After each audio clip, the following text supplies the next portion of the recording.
Hi everyone. I hope you're doing well this lovely sunny Sunday. I'm just checking in and wanting to follow up with you on how things went last week. And thank you for your sex histories. I know that was probably a reflection you don't often take, and thanks for doing so. And hang on to them and make sure you look back on them, maybe at the end of the semester, maybe in a couple years. I don't know, but it's just kind of neat stuff to have in your collection of you. So here we are now going into, I guess, the fourth module for the semester. So we're actually deep into the stuff now.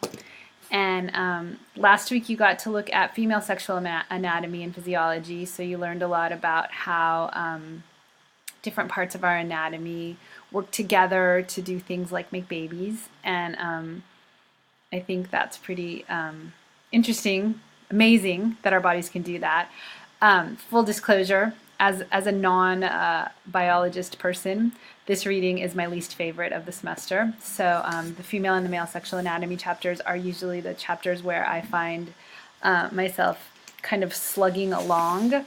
But it's important for us to know this stuff, right? Because having power over our own bodies is something that is a social justice issue. So for me, even though it's probably my least favorite reading to do every year, even though I read it every year and I need to read it again because I need to remember what it is I read. So that part is dry. So I'm just going to admit it. It's a dry chapter. And the male sexual anatomy will be almost the same, except it'll be about a male's body instead of a woman's body. But it's still important stuff to know. So make sure you know it. I think you learned in the film Vagina Monologues that that there's one part of the woman's body that is meant for nothing but pleasure. So as you're hearing me say that to you, quick, what is it? I'm not going to tell you. You're going to have to go back and figure that out. But isn't that neat that there's one part of our body that was just put there so that we could feel good? I don't know, put there, that's probably a dumb way to explain it, but it's pretty neat. So anyways, and it's only, women's bodies are the only ones that have this in terms of an item on our body that's just for pleasure. But that being said, our bodies also do other neat, amazing things. And in terms of reproduction, we do it alongside, male bodies and male anatomy and parts of themselves. And so I think it's really amazing, the fact that we do this sort of thing, that animals make babies and we reproduce. And so, I mean, these are things that are not miracles, but amazing. And so it's important to know that stuff. So that being said, you did get kind of the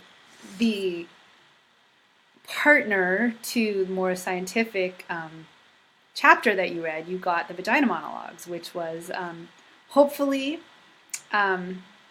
entertaining, moving / thought-provoking. Hopefully it made you think about things. Hopefully it made you laugh a little. So for this week, we're going to do something really similar. There's a film called Private Dicks. Okay, the name itself is sort of funny if you think about it.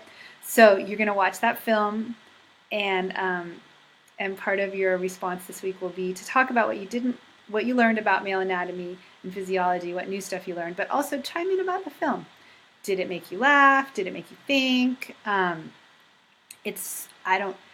I don't imagine you've seen it. Let's just say that. It's a hard to come by sort of film. It was on HBO, but probably a very long time ago, so probably long before you were allowed to watch HBO on your own, if you ever watched HBO on your own. So you're going to watch that, and then you're going to have some discussions. So I hope you guys are doing well. I hope you're enjoying some time off today. I know posts are due tonight, so I'll be checking in on those posts tomorrow and responding and grading. So I'll do that then.